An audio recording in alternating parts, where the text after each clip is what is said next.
Hello प्यारे बच्चों। आज हम आए हैं एक और नई कहानी के साथ जिसका नाम है फारसी व्यापारी। लेकिन अगर आपने चैनल को सब्सक्राइब नहीं किया है तो जल्दी से चैनल को सब्सक्राइब कर लें और सुने ढेर सारी मज़ेदार कहानियाँ। तो चलिए सुनते हैं आज की कहानी जिसका नाम है फारसी व्यापारी। बादशाह अकबर का दरबार लगा हुआ था कि तभी एक सिपाही बादशाह अकबर के पास आया और बोला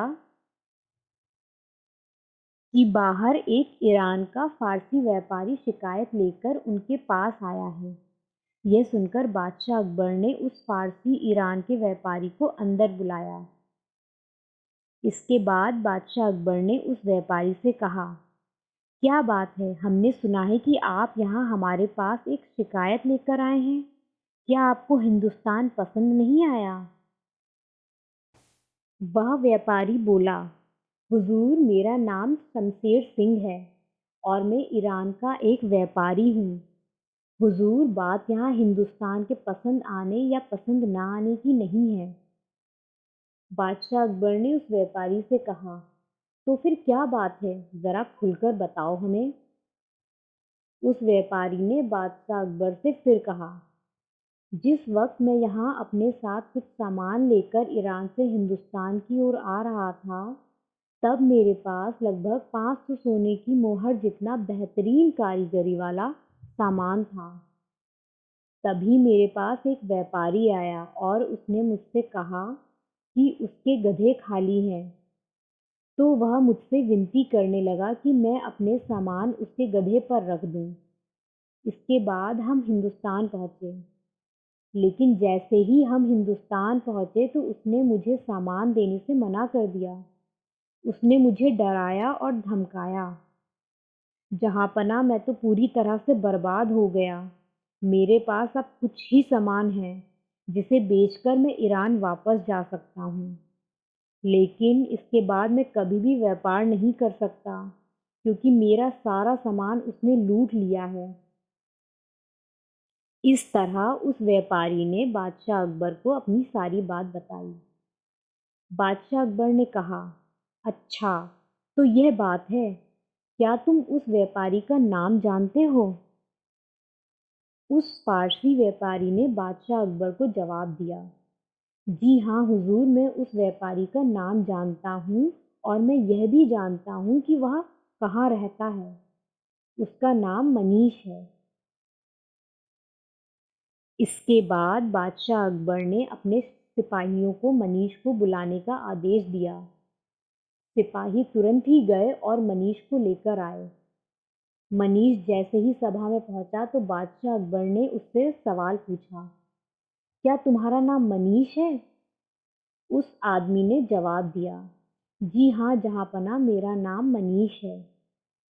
बादशाह अकबर ने फिर पूछा, क्या तुम इसे पहचानते हो? मनीष ने बादशाह अकबर से कहा, जी हाँ हुजूर, मैं इसे पहचानता हूँ। इसका नाम शमशेर सिंह है और यह ईरान का व्यापारी है। जब मैं यहाँ ईरान की ओर से वापस आ रहा था तब ये मेरे पास आकर विनती करने लगा कि मैं इसे हिंदुस्तान लेकर आऊं, क्योंकि ये हिंदुस्तान का रास्ता नहीं जानता था। इसी के चलते मैं इसे अपने साथ हिंदुस्तान ले आया। लेकिन जैसे ही हम दोनों आगरा पहुँचे तो ये मुझे धमकी देने लगा कि ये मुझ पर झूठा आरोप लगाएगा और मुझे सज़ा दिलवाएगा। फिर वह मेरे सामान को लूटने की कोशिश करने लगा। ये सुनकर शमशेर सिंह तुरंत ही बादशाह अकबर से बोला, नहीं नहीं हुजूर, ये पूरी तरह से झूठ कह रहा है। इसने कहा था कि यह जुए में सारे पैसे हार चुका है और कुछ पैसे के लिए इसने मुझे अपने गधे कम किराए में दिए थे। यह सब बातें सुनने के बाद बादशाह अकबर ने दोनों को शांत करवाया और उनसे न्याय करने का वादा किया। तब बादशाह अकबर ने बीरबल को बुलाया और पूछा, बीरबल, मैं इन दोनों की समस्या का हल निकालने का काम तुम्हें सौंपता हूँ। क्या तुम ये काम कर पाओगे? बीरबल ने कहा, जी हाँ जहाँपनाह, मैं ये कर सकता हूँ। हुजूर, सच्चाई का पता लगाने के लिए मुझे कम से कम 2 से 3 दिन की मोहलत चाहिए। बीरबल की ये बात सुनकर बादशाह अकबर ने 3 दिन तक का समय बीरबल को दिया और फिर इसके बाद सब अपने अपने घर जा पहुंचे। घर पहुंचकर बीरबल ने कुछ तरकीब सोची और अगले दिन वह भेष बदलकर अपने नौकर के साथ मनीष के पास जा पहुंचे। जब बीरबल मनीष के पास पहुंचे तब मनीष उन्हें पहचान नहीं पाया क्योंकि उन्होंने अपना भेष बदल लिया था। दोनों बीरबल और उसके नौकर ने खुद को एक व्यापारी बताया। बीरबल ने मनीष से कहा, हम दोनों जयपुर के व्यापारी हैं और हमें ईरान के कुछ अच्छे नक्काशी और उम्दा कारीगरी वाली चीज़ें खरीदनी हैं। हमने सुना है कि आपके पास ये चीज़ें मिल जाती हैं। मनीष ने उनसे कहा, जी हाँ, आप बिल्कुल सही जगह आए हैं। आप मेरे पास से ईरान की बेहतरीन से बेहतरीन चीज़ें खरीद सकते हैं।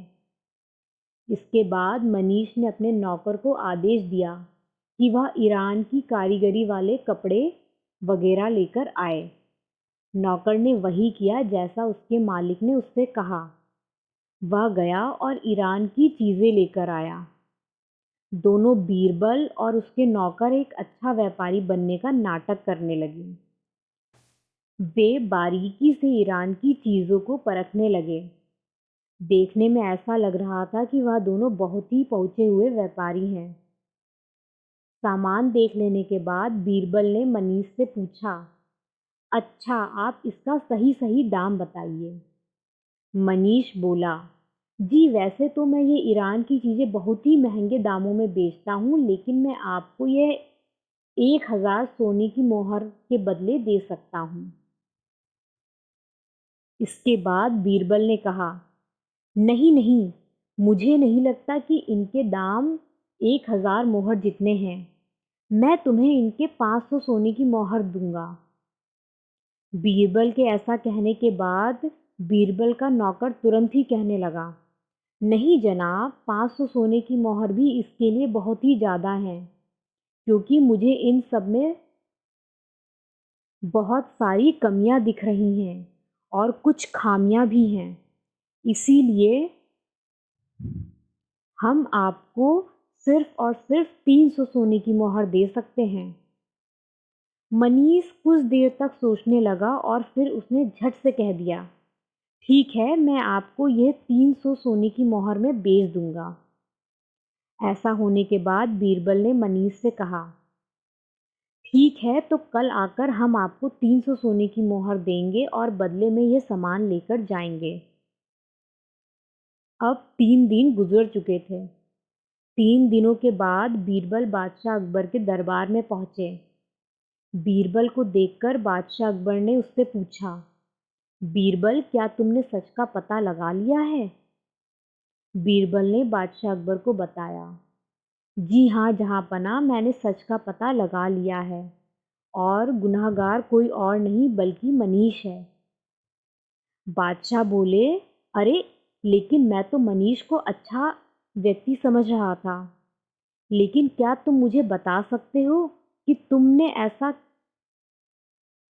कैसे पता लगाया कि मनीष ही गुनहगार है और वह झूठ बोल रहा है?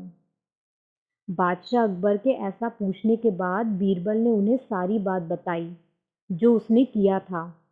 उसने बताया कि वह भेष बदलकर मनीष के पास गया था और इसके बाद उसने सब बात खुलकर बताई। ये बातें बताने के बाद बीरबल ने बादशाह अकबर से कहा, जहाँपनाह, कोई भी व्यापारी अपने सामान को बेचते समय मोल भाव तो करता है और उसके दाम तुरंत ही कम नहीं कर देता। लेकिन मनीष बहुत ही कम सोने की मोहर के बदले अपना सामान देने के लिए राजी हो गया। लेकिन अगर एक व्यापारी सच्चा होता है जिसने वह सामान खुद खरीदा होता है तो वह इतनी जल्दी अपने सामान को कम दाम में नहीं देता। इस बात को जानने के बाद हमने मनीष के नौकर को पकड़ा और उसे सज़ा का डर दिलवाया। डरकर मनीष के नौकर ने सारी बात कह डाली और अब वह आपके सामने गवाही देने के लिए तैयार हो गया है। ये सब बातें सुनने के बाद बादशाह अकबर ने दोनों व्यापारी को बुलवाया और उसके बाद मनीष को 1 साल तक की कैद की सज़ा सुनाई और जुर्माने के तौर पर 500 सोने की मोहर शमशेर सिंह को देने को कहा। इस तरह बीरबल ने एक और समस्या हल कर दी और उस पारसी व्यापारी को न्याय दिलवाया। धन्यवाद।